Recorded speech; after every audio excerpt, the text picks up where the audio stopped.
سامری کا بچھڑا۔ فرعون کی ہلاکت کے بعد بنی اسرائیل اس کے پنجے سے آزاد ہو کر ایمان لے آئے، اور حضرت موسیٰ علیہ السلام کو خداوند کریم کا یہ حکم ہوا کہ وہ 40 راتوں کا کوہ طور پر اعتکاف کریں۔ اس کے بعد انہیں کتاب تورات دی جائے گی۔ چنانچہ حضرت موسیٰ علیہ السلام کوہ طور پر چلے گئے اور بنی اسرائیل کو اپنے بھائی حضرت ہارون علیہ السلام کے سپرد کر دیا۔ آپ 40 دن تک دن بھر روزہ دار رہ کر ساری رات عبادت میں مشغول رہتے۔ سامری یہ بنی اسرائیل کا ایک شخص تھا جس کا نام سامری تھا۔ وہ طبعی طور پر گمراہ کن آدمی تھا۔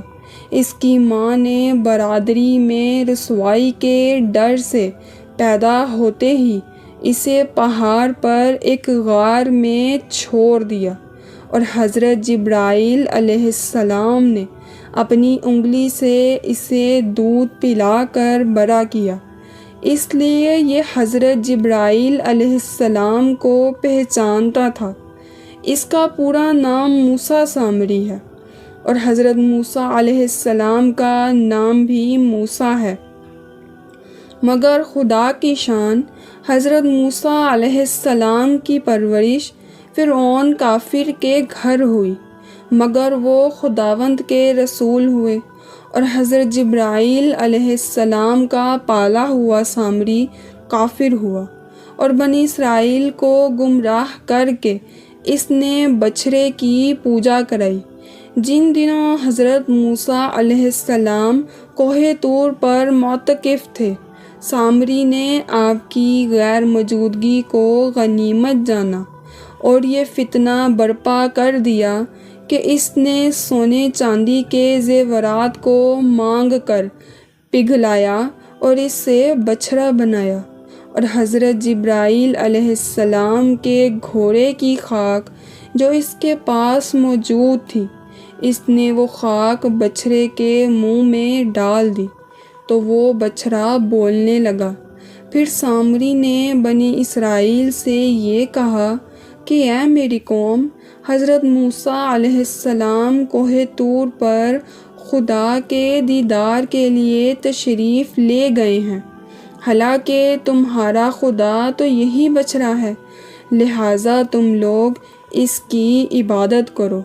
سامری کی اس تقریر سے بنی اسرائیل گمراہ ہو گئے، اور 12,000 آدمیوں کے سوا ساری قوم نے چاندی سونے کے بچھڑے کو بولتا دیکھ اس کو خدا مان لیا، اور اس کے آگے سر بسجود ہو کر اس کو پوجنے لگے۔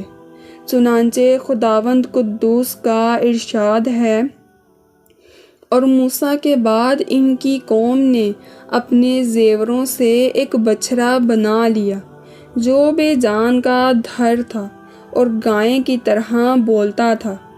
جب 40 دنوں بعد حضرت موسیٰ علیہ السلام خدا سے ہم کلام ہو کر اور تورات شریف ساتھ لے کر بستی میں تشریف لائے اور قوم کو بچھڑا پوجتے ہوئے دیکھا تو آپ پر بے حد غضب و جلال طاری ہو گیا۔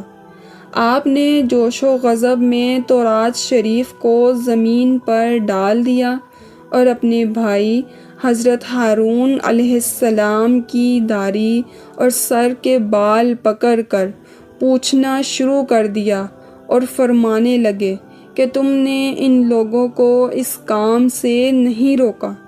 حضرت ہارون علیہ السلام معذرت کرنے لگے، جیسا کہ قرآن مجید میں ہے۔ حضرت ہارون علیہ السلام نے کہا کہ اے میرے بھائی، میری ماں کے بیٹے، قوم نے مجھے کمزور سمجھا اور قریب تھا کہ وہ مجھے مار ڈالے، تو آپ مجھ پر دشمنوں کو ہنسنے کا موقع نہ دیں اور مجھے ظالموں میں نہ ملائیں۔ حضرت ہارون علیہ السلام کی معذرت سن کر حضرت موسیٰ علیہ السلام کا غصہ ٹھنڈا ہوا۔ اس کے بعد آپ نے اپنے بھائی حضرت ہارون علیہ السلام کے لیے رحمت و مغفرت کی دعا فرمائی۔